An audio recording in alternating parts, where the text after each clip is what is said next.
We've already looked at today's passage several times, but it's one of the most potent stories in the Bible, and I want to go back to it just one more time.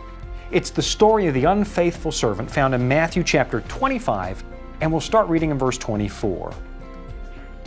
Then he who had received the 1 talent came and said, Lord, I knew you to be a hard man, reaping where you have not sown and gathering where you have not scattered seed.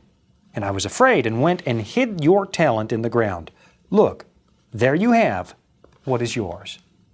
I want you to notice that one of the key factors in this servant's decision to play it safe was his fear of the master. And that makes me wonder how many people fail to take advantage of what God is offering because they just don't understand God in the first place. How many times have we turned away from what God is asking because we're afraid? Is it possible that sometimes our relationship with the Creator flounders because we somehow suspect that He doesn't really have our best interest at heart?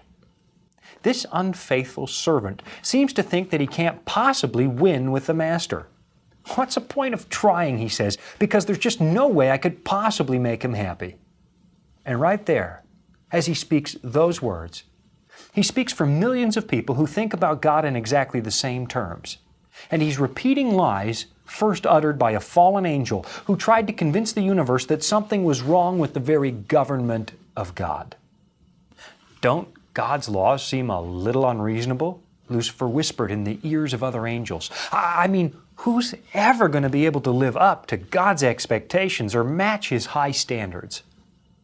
Just take a look at Adam and Eve hiding in the garden on the day they sinned, and you'll see what Lucifer has managed to achieve. He's managed to make us afraid of our Creator. But compare that with God's own words in the book of Jeremiah, Jeremiah 29:11. For I know the thoughts that I think toward you, says the Lord, thoughts of peace and not of evil, to give you a future and a hope. As it turns out, there's really nothing to be afraid of. God never makes unreasonable demands or asks us for things we couldn't hope to achieve. Just trust me with your life, God says, and I can guarantee that your time on earth is a fantastic investment. Give me everything you have, and you're not going to believe the way that I can multiply it. When we look at the cross of Christ, we ought to be able to figure out that God is more than interested in watching us succeed, and that given a chance, He'll show us a much better way to live.